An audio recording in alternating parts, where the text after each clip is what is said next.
Welcome to Preshow for Monster Monday for March 7th, 2022. My name is DM Gallibond.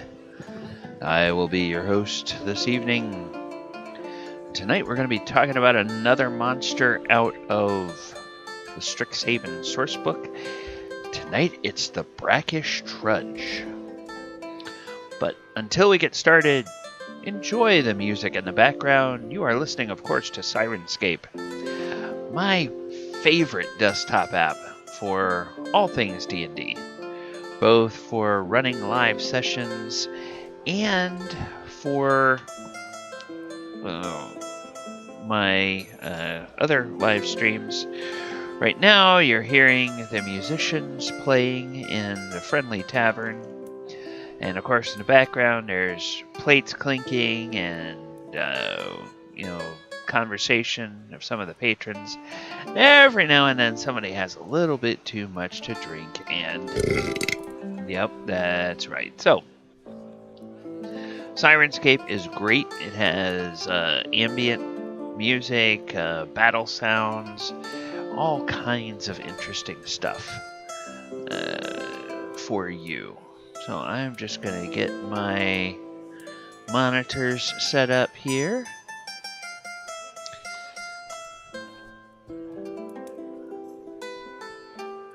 Keep track of the chat participants and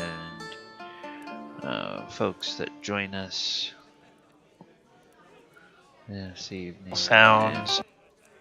All right, there we go.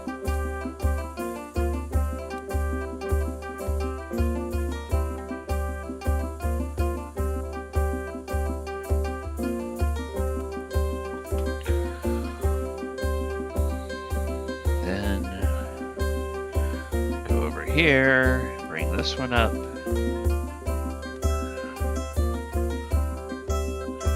Have to watch Twitch on one stream, watch YouTube on the other screen. Hey viewer, how are you doing? Hope you have had a good Monday. Hope everything is going well.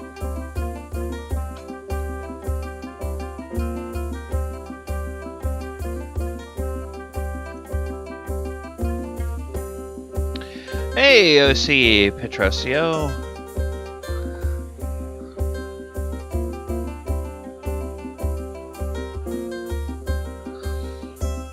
Glad you could join us this evening. We'll get started at the top of the hour.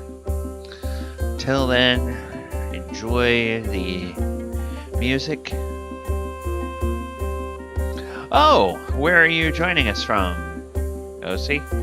Or OCE or OC? Petterosso? New Zealand. Oh, wow. Well, thank you for tuning in. All the way from the land of Hobbiton. Hey, for the last 20 years, ever since Peter Jackson made the Lord of the Rings movies, it's kind of been on my bucket list to go and visit New Zealand.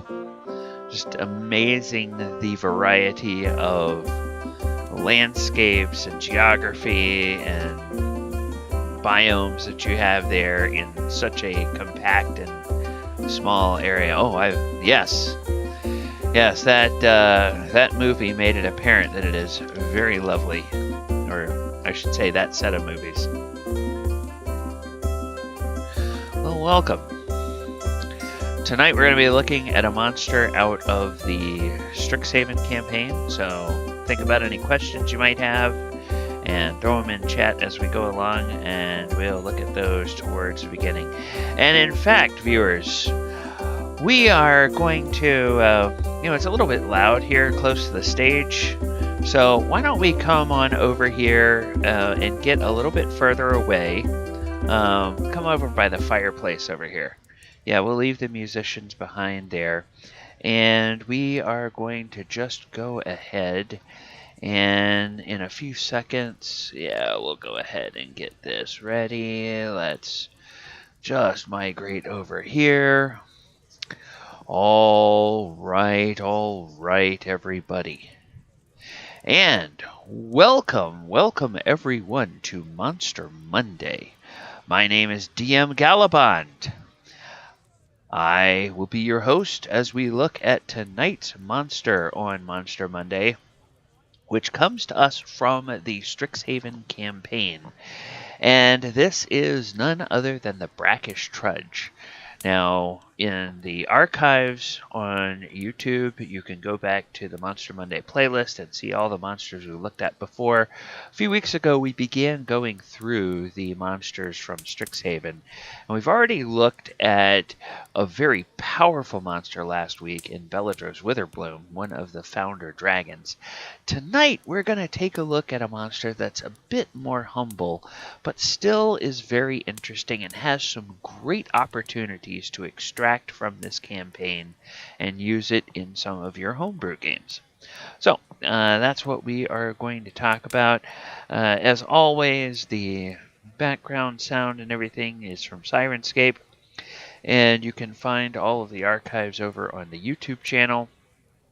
And we do have a Patreon set up in case you have a little bit and you want to help us do some more content. But let's go ahead and take a look at the Brackish Trudge. Now, Strixhaven is one of the source books that is based on a release from Magic the Gathering, and so the origins of this monster, the origins of the Brackish Trudge, are from the Strixhaven School of Mages expansion for Magic the Gathering that came out earlier in 2021. As we can see, it's a 3 casting cost black creature, considered a fungus beast. And it thematically fits within the Witherbloom School of Magic, which is the cycle of life and death. It does not appear anywhere in the official lore fiction created for the expansion. Now, those of you who do not play Magic the Gathering but want to get inspired by Magic the Gathering, there's some great fiction resources. You can go to the Wizards of the Coast website, go to the Magic the Gathering website, and you can kind of drill down by expansion, and there's all kinds of fiction that they have commissioned that sort of officially tells the story of each expansion. And they work into it a lot of the characters that are there, a lot of the recurring characters, some of the planeswalkers that appear from time to time in different sets and in different guises throughout Magic the Gathering. And you can get some really good ideas. And for my Sunday campaign, which is a planeswalking campaign, I do like to go and mine stuff out of that. So when we go visit a new campaign, I can find if there is an existing story that I want to tease out a little piece of and sort of have my characters be involved in that little piece of the existing fiction for that plane. Now, in the Magic the Gathering card game, this is a relatively powerful creature. It's a 4/2, and because it has a low casting cost, there's always a gimmick to summoning it.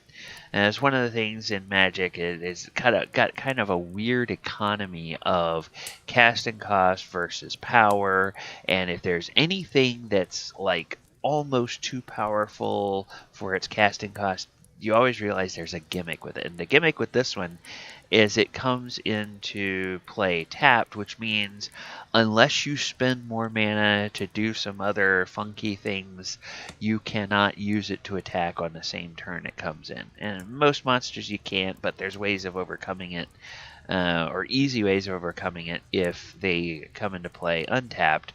But you have to overcome a couple of extra hurdles if they come into play tapped. This creature also has a recycling ability. That is an ability where once it leaves play, there's a mechanic whereby you can pull it back out of what they call the graveyard and bring it back either to your hand or directly into play. And I think in this one, it comes back to your hand. And then this card has some flavor text, which talks about the Trudges are covered with decaying plant matter, making them ideal breeding grounds for fungal spores. And so a lot of times this flavor text will give you ideas of how this will fit in with other kinds of cards from the set or other cards from other sets of the game. All right. The description of the monster, in the source book for Strixhaven, A Curriculum of Chaos in D&D, we get a description that says they're lumbering masses of sentient fungus and vegetation that thrive in the bayou. Flowers and other plant life grow on their backs, necks, and heads. When these plants die, they decay and become the ideal habitat for fungi. And the older a trudge is, the wilder and more varied the plants and fungi that thrive in the tiny ecosystem on its back. Oh, okay, yeah. Great. OC, hopefully we can give you some ideas when we talk about homebrew with these monsters. All right. The lore, whenever you have a monster that comes from Magic the Gathering, there's always a couple of different potential sources, but in this case, like I said, they don't really talk about it in any of the fiction for Magic, so we got to go to the campaign source book, and where the Brackish Trudge makes its appearances. They make their appearances in the Strixhaven campaign in 2 different chapters. In the second year adventure, the Trudges are affected by some type of toxin that makes them aggressive and causes them to attack PCs that have come to investigate some strange occurrences in the bog where they live. And then in the 4th year chapter, the Trudges once again appear as creatures that are again affected by a different nefarious and harmful magical influence that turns them into aggressive monsters when the PCs get too near them. All right, and I have neglected to talk a little bit about the actual artwork that we use. One of the things I love about Wizards of the Coast is that as long as you don't try to claim that you are a brilliant artist and you created the artwork yourself, they are happy whenever you're doing something like this if you use their official artwork and just give credit to the artist. Now, the card, obviously, one of the great things about Magic the Gathering is on the card they give us the name of the artist. So this Brackish Trudge card, the artwork is by Tomas Idrizek. Idrizek. That's the way I'm going to pronounce it. I'm sticking with it. Hopefully, Mr. Idrizek, I didn't butcher your name too badly. And this is the image that appears in the Strixhaven sourcebook. And as we can see, what they've really done in the campaign is they've just kind of taken a detail out of the existing card artwork. And that's what they've used in the sourcebook. So they're kind of being very economical over at Wizards of the Coast and reusing the same artwork in 2 places. All right, so in D&D 5e, one of the things that you will find about every creature, and this is important for those of you that are creating homebrew campaigns, every creature has a creature type. And when I look at building campaigns, as we will or building encounters, as we will in a later part of the show tonight, I always try to take creatures from the same family, just in case somebody wants to thematically have an encounter that's based on a certain type of habitat where you might find these. And in the case of the Brackish Trudge, it is a plant. So plants in D&D are vegetable creatures, not ordinary flora. Most of them are ambulatory and some are carnivorous. So the quintessential plants are the shambling mound and the treant. Fungal creatures such as the gas spore and the myconid also fall into this category. And the Brackish Trudge is considered a fungal plant as well. All right, now we are going to go and we are going to take a look at the Brackish Trudge as it appears in the campaign. So this is the Brackish Trudge in the campaign sourcebook. We've already talked a little bit about their description. And then it talks about some of their habits. While sometimes ill-tempered and territorial, Brackish Trudges are usually content to mind their own business. When Trudges are roused to defend themselves or drive off rivals, their punishing tusks laced with deadly fungus spores can make short work of the unwary. And Trudges are also notoriously difficult to slay. The energies of life and death within them allow them to survive harrowing injuries. Now, I've said this before. I was very disappointed when I looked at the first crossover expansion, which was Ravnica, that came out of Magic the Gathering and came into D&D 5e. I really think that Wizards of the Coast did a very poor job in most cases of having the monsters in D&D feel like they were representing what the monsters did in Magic the Gathering. But, you know, we talked about how in Magic, this is a creature that once it goes out of play into what they call the graveyard, there are ways you can bring it back. And so they've kept that theme when they translated this monster over to D&D. And you'll see they kind of did it in the way of another creature that we're almost all familiar with, and that has had a feature like that ever since the beginning of the game. So the Brackish Trudge has an armor class of 12, 68 hit points, so it's fairly easy to hit, but it's a big bag of hit points for its challenge rating. The speed is 30 feet. It's got a modest stat block, you know, pretty good strength and constitution, pretty weak intelligence and charisma, as you might expect from a plant creature. It is resistant to fire damage because it's in a swamp and covered with water all the time. It's got blind sight out to 10 feet, passive perception 14, and it's a CR3 monster. So it's got fungal fortitude. So if damage reduces the Trudge to 0 hit points, it must make a Constitution saving throw at DC 5 plus the damage taken. Unless the damage is radiant or from a critical hit. On a success, the Trudge drops to 1 hit point instead. So that is almost exactly word for word like the zombie fortitude or undead fortitude that zombies have, where when you kill a zombie by dealing it lethal damage, it has to make a saving throw, and if it succeeds that saving throw, nope, you didn't kill it, it's just down to 1 hit point. And which means that you can try 3, 4, 5 times sometimes to kill a stupid zombie, or 3 or 4 times to kill a Brackish Trudge if you need to. And then it has only the 1 attack, which is using that tusk, plus 7 to attack, reach of 10 feet, deals 2d10 plus 5 piercing damage, and 3 poison damage. So or I should say 1d6 poison damage. If the target's a creature, must succeed on a DC 15 strength save or be knocked prone.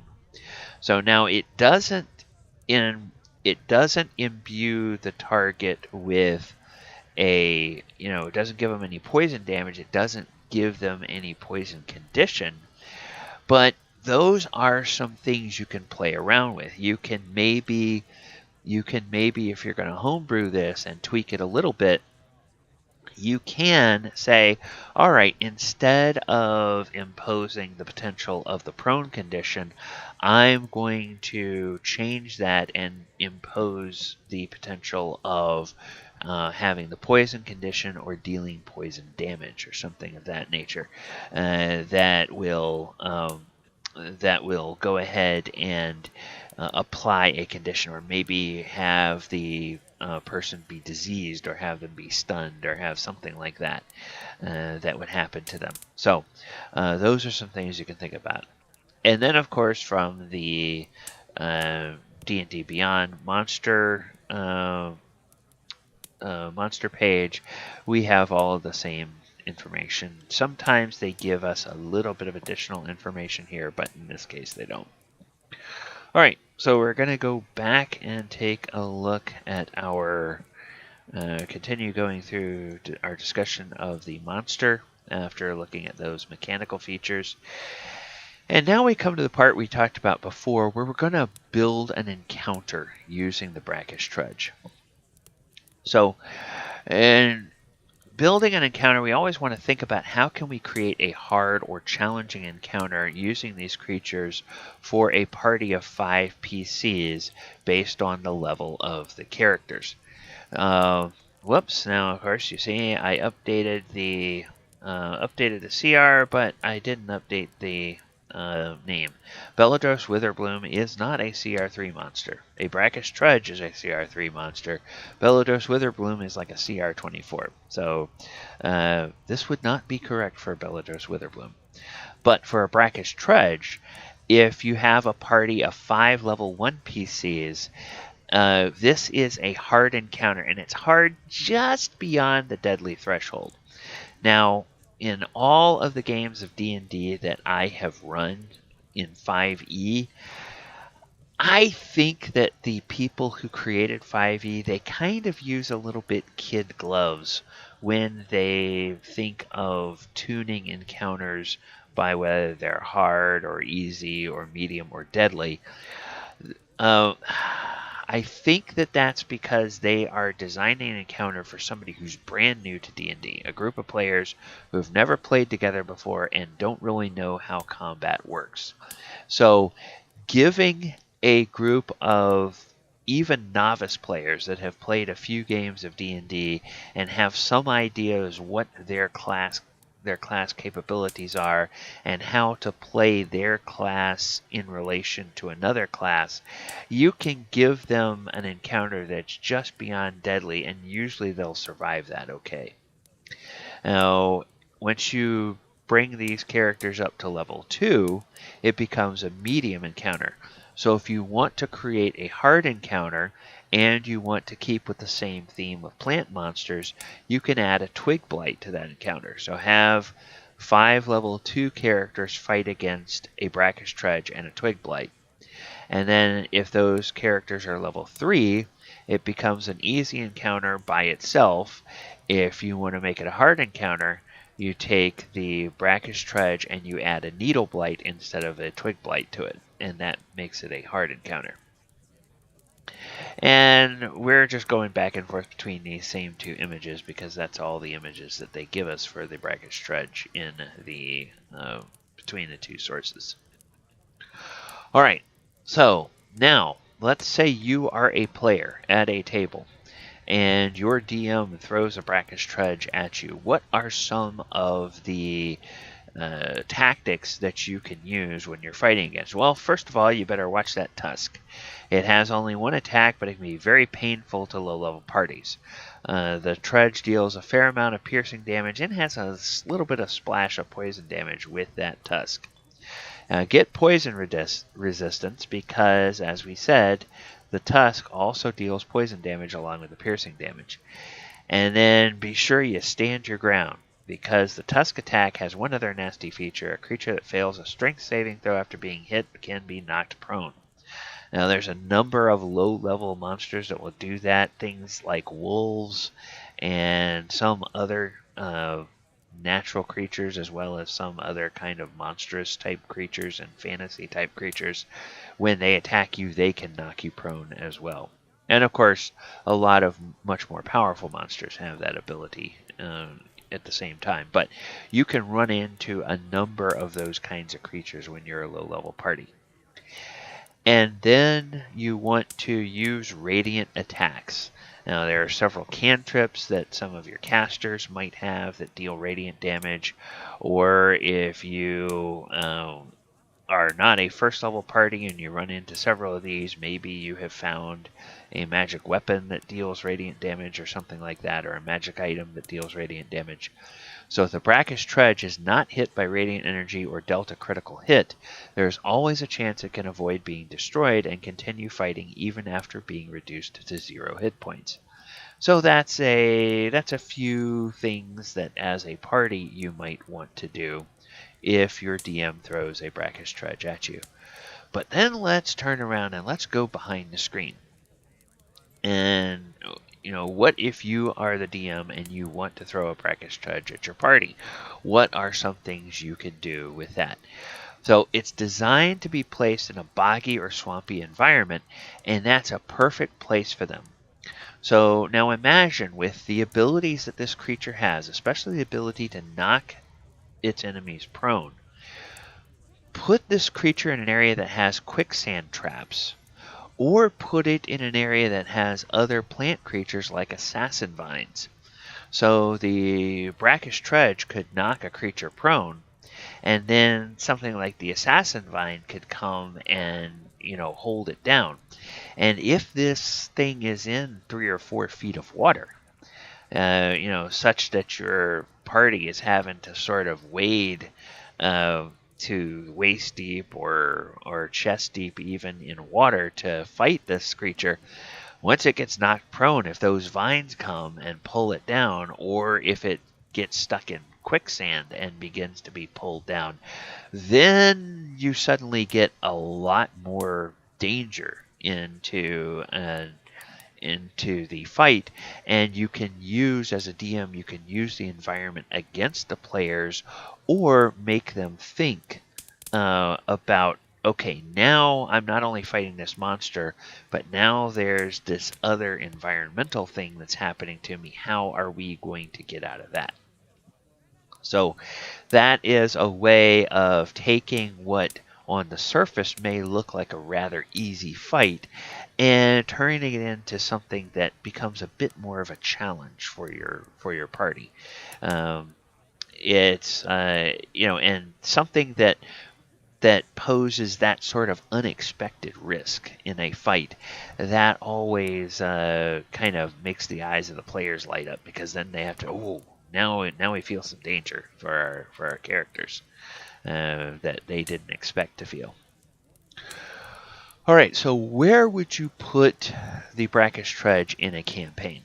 So as a living fungal monster, the Brackish Trudges might be a sign of some kind of nature gone awry plot in your campaign, or alternately a plot or storyline in your campaign that is based on the theme of the Druids Strike Back. So let's imagine that the civilization that your PCs are from is encroaching on a region of unexplored swamps or bogs, and some kind of ancient malevolent magic has been laying dormant there. Now, the nearby activity of mages and clerics has somehow triggered and awakened that magic, and Brackish Trudges are among the strange and dangerous creatures that hunters, trappers, and herbalists are discovering, or the reason that some people that make their living by going out in the swamp never come back. So that is that could be a little bit of a mystery, and that could be a hook to draw your players out into this boggy, swampy area, and then you could have them go be trying to find the source of this, and along the way, one of the kinds of creatures they run into are these strange living fungal beasties, the Brackish Trudges.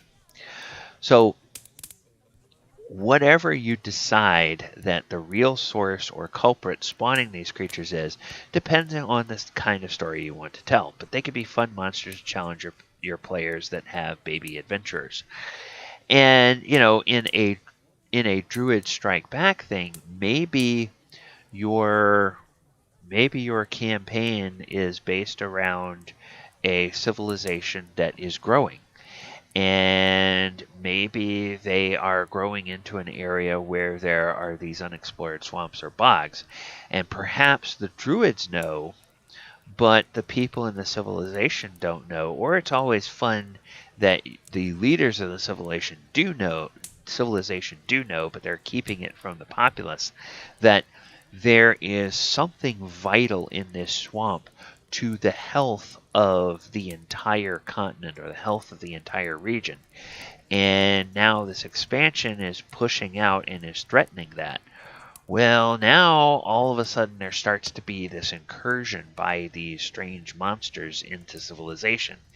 And, what are the leaders of the civilization going to do? They're going to reach out to brave adventurers. Hey, we are under threat. Our very way of life is being threatened by these creatures. So, brave adventurers, you must go out and slay these creatures and find what force is threatening us, and is a existential threat to our very existence.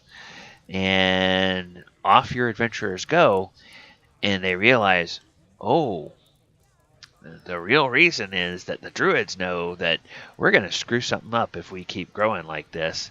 And maybe the druids will eventually talk to the PCs and say, hey, we're not the bad guys here. This is what's happening, and this is what your civilization is doing. And then that puts your players in a position where they have to decide, what is the next phase of the campaign going to be? Are they going to say, nope, we're mercenaries, we're being paid by the king over there, so we druids, we really don't care anything about you. We're just gonna, we're gonna drain your swamp and build our civilization out into this area, and y'all can just go to wherever druids go in the afterlife for all we care. Or they might say, oh, no, we don't want to hurt nature. We want to save nature. And that means now, instead of working for the king, we got to start working against the king and stop the dastardly expansion plans of the civilization. And it's always fun when you can build something in your campaign that gives the players some agency about which direction they want the story to go. It's very tempting for us as DMs to want to plot out the story because it's easy, right? If we know what's going to happen, that's the easier campaign to write and run. But when the players get a chance to actually help craft the story and help create what's going to happen, then that can lead to a lot of very fun and entertaining moments in your campaign. All right, now what if you wanted to take the Brackish Trudge and reskin it and make something completely new? Now, reskinning is an old trick that DMs have done ever since the beginning of the game, where you basically take a mechanical stat block and you say, well, instead of looking like this, it looks like that. And instead of being a tusk attack, it's a claw attack, or whatever. But mechanically, it functions exactly the same way as the underlying monster. It just gives your players something new and unique and different. And if you have those kind of players that really like to dig deeply into the mechanics of monsters, there can sometimes be a little game within a game if they try to figure out, oh, I know what the DM is using. The DM is showing us this, but what he's really using is that monster. So Brackish Trudges are designed for boggy or swampy environments, and they're built a bit like four-legged dinosaurs with a size comparable to a horse. So imagine what these monsters might be like if we left them as plant monsters, but we took them out of the swamp. So what would a forest trudge be like? Or what about a jungle trudge, or a grassland trudge, or maybe a mountain trudge, or even a desert trudge? So you could take that little splash damage that the tusk does. Currently, it's a splash of poison damage, but you could think about what that would be if this were in a different environment. So would it be acid damage? Would it be heat damage? Would it be cold damage? Would it be electrical damage or something of that nature? What kind of damage would it be if you moved this from a different, moved it from the swamp and put it in some other locale? Or, as we discussed a little bit earlier, maybe you want to change the chance to knock a creature prone to a chance to impose a different kind of condition. Perhaps your version of the trudge could stun the person it's fighting, or paralyze the person it's fighting, or grapple them, or even charm them by spraying some kind of mind-affecting spores when it attacks. They are fungal creatures, and things like myconids, they spray these spores out, and that's how they're able to communicate, because they're kind of spores that allow telepathy, so that the person who gets sprayed with the spores can understand the myconids' telepathic communications. So maybe the spores of a trudge, instead of being poison, maybe they have some kind of charm effect. Okay, so what kind of encounters would you build with different variants like that? Where would you put those? And what other creatures would you set in place to challenge your players? So if you're, depending on what level you're building an encounter, would these be kind of the main creatures they would be fighting? Would they be ancillary, or kind of the first wave of monsters they were fighting, and you have maybe more powerful creatures in the back if your party's a little bit higher level?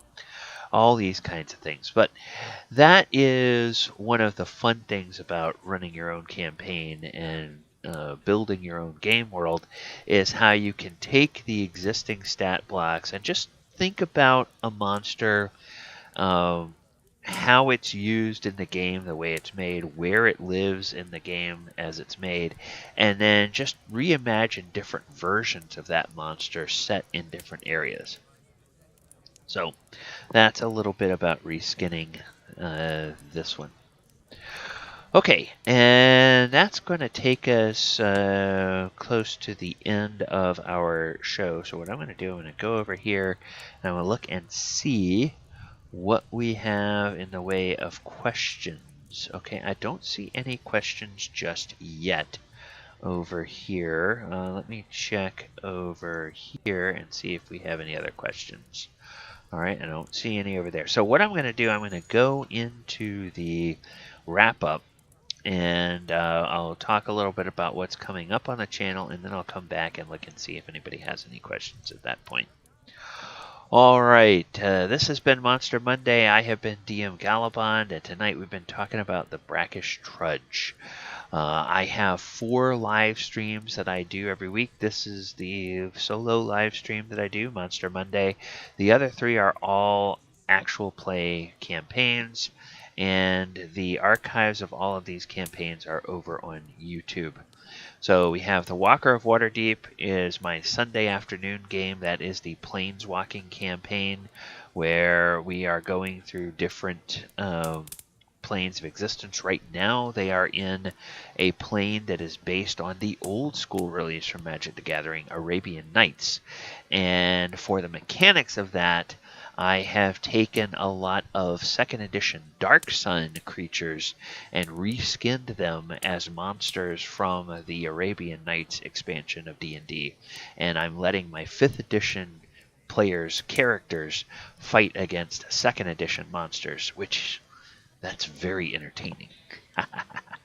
Then I have, on Thursday nights, I have the Sword Coast Chronicles, where we're telling a homebrew story, but we're telling that story through the lens of the published 5th edition campaigns. Right now, they are going through the storyline of Storm King's Thunder, and they are in a multi-session fight against the Doom of the Desert herself, Imrith. They spent one entire session fighting on the surface against the first 2 waves of defenders of Imrith's lair. Then they moved underground, and they fought against the second 2 waves, or the second 3 waves, I should say, of defenders. So they fought a bunch of gargoyles above ground, a bunch of purple wormlings above ground. They fought more purple wormlings underground. They fought a mummy lord underground, and they fought Imrith's boy toy, an adult blue dragon, underground. Now they're getting closer to the heart of the lair, and the next wave of defenders that they have encountered is they have encountered 3 full-grown adult blue dragons, which happen to be Imrith's children. And each of those is armed with a wand. And so now you may say, gosh, you're throwing all this at a level 10 party? And yes, I am, because this level 10 party has 4 giants and 4 metallic dragons fighting alongside them. So I have to make it challenging. And so it's got to be something like where they walk in, they can't just expect to easy peasy defeat this ancient blue dragon. They gotta get through a lot of waves of defenders, and then when they've expended a lot of their resources and they're down a lot of hit points, then they get to fight the ancient blue dragon. So it's kind of a fun thing, but it's been going on for several sessions, as you can imagine, with all of this combat going on and all these different creatures on both sides. So then Saturday night is the old school game that we're running. We are running 2nd edition D&D, and we are doing the original Temple of Elemental Evil. So if you enjoyed the Princes of the Apocalypse campaign when it came out a few years ago for 5th edition, and you saw, this was based on something called the Temple of Elemental Evil. Well, it's that original Temple of Elemental Evil adventure that we're going through right now. And oh boy, these players, they've just found out what kind of a real pain in the tuchus Gary Gygax could be when he sat down to design an adventure. Big, huge, sprawling dungeon complexes, and just chocked to the gills with defenders. Even though these guys have been recruiting some gnolls they have found along the way, who, because they're using some of their proficiencies they have, and they are bribing the gnolls along with shinies, and they're giving the gnolls the ability to eat the freshly slain opponents, which the gnolls all like. They like gold, they like fresh meat, but it's like now they're running into some of the stiff defenses, and they're having to rethink their strategy now. So you can find our streams over on Twitch, and all of our archives are over on the YouTube. And of course, as I mentioned, we have the Patreon if you have a little bit of extra money and you want to help us do something additional on the channel. Now, next week, we are going to continue our look at monsters from Strixhaven by taking a look at the Cogwork Archivist. All right, so now let me go back and see if we have any new questions. Okay, I do not see any questions. So I am going to thank you all for joining us. I'm going to move us over to this view, and I'm going to bring the music back up. And I'll take us to the end screen here, and then I'm going to go look and see if there's anybody else that is streaming some D&D, and we'll go ahead and we will raid them. All right, so let me check that out for you.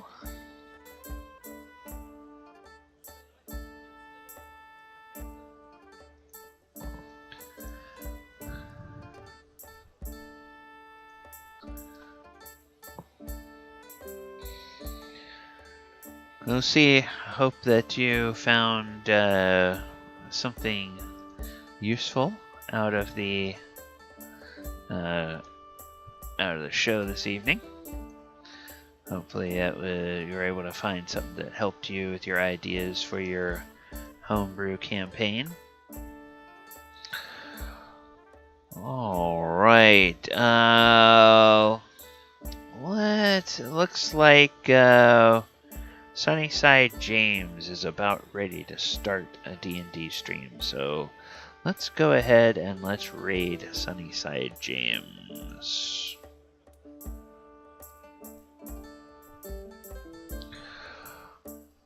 Alright everybody, thanks so much for joining us this evening.